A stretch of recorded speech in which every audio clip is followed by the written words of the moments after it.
একবার এক রাজা আর তার রাজকুমারী রাতে বিশ্রাম করছিলেন। হঠাৎ করে রাতের নীরবতায় কোথাও থেকে একটা বাঘের গর্জন শোনা গেল। রাজা রাজকুমারীকে বললেন, রাজকুমারী, জঙ্গলে বাঘ গর্জন করছে।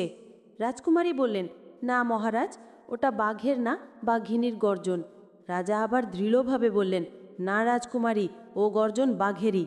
রাজকুমারী আবার বললেন, না মহারাজ, ও গর্জন বাঘের না, বাঘিনীর। রাজা 3 বার বললেন, এটা বাঘ, আর রাজকুমারী 3 বার বললেন, ওটা বাঘিনী। দুজনেই নিজের মতামতে অটল থাকলেন। সে অটল ছিল। রাজার তার কথাকে ঘুরিয়ে বলায় খুব রাগ হলো। নিজের অহংকারকে এমন নত হতে দেখে সে রানীর সামনে একটা শর্ত রাখল। আমি সৈনিকদের জঙ্গলে পাঠিয়ে এক্ষুনি খোঁজ নেব ওই গর্জনের আওয়াজ সিংহের নাকি সিংহিনীর। যার কথাটা মিথ্যা প্রমাণ হবে তাকে এই মুহূর্তে চিরতরে রাজপ্রাসাদ ছেড়ে চলে যেতে হবে। রাজা সৈনিকদের খোঁজ নিতে জঙ্গলে পাঠিয়ে দিল। রানী জানত ওই আওয়াজ সিংহিনীরই ছিল।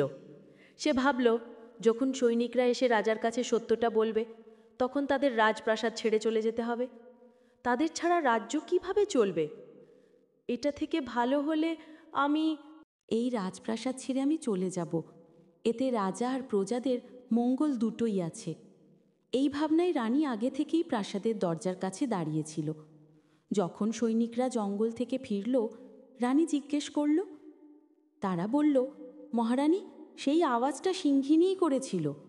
তখন রানী সৈনিকদের কঠোর নির্দেশ দিল, রাজার সামনে সত্যি লুকিয়ে তারা বলবে তারা শুধু একটা সিংহ দেখেছে। এতটুকু বলেই রানী শোবার ঘরে ফিরে গেল। কিছুক্ষণ পর রানীর পেছনে পেছনে সৈনিকরাও চলে এলো। রাজা বলল, বলো সৈনিকেরা, জঙ্গলে তোমরা কি দেখেছ? জন্তু দেখেছ? তখন সৈনিক রানীর কথা মতো সিংহটাই বললেন। রাজা সঙ্গে সঙ্গেই রানীকে রাজপ্রাসাদ ছাড়ার আদেশ দিলেন। রানী বলল, মহারাজ, আমি 7 মাসের গর্ভবতী। মধ্যরাতে কোথায় যাব আমি? সকালে আমি নিজে স্থায়ীভাবে প্রাসাদ ছেড়ে চলে যাব। কিন্তু রাজার হৃদয়ে কোনো প্রভাব পড়ল না। তিনি কঠোর স্বরে বললেন, রানী, শর্ত অনুযায়ী তোমার পরাজয় হয়েছে। তোমাকে এক্ষুনি এই মুহূর্তে এই প্রাসাদ ছেড়ে যেতে হবে। তখন বচনের প্রতি খুব গুরুত্ব দেওয়া হতো। অবশেষে রাজা যা বললেন, রানী সেই মুহূর্তেই রাজপ্রাসাদ ছেড়ে চলে গেলেন। চলতে চলতে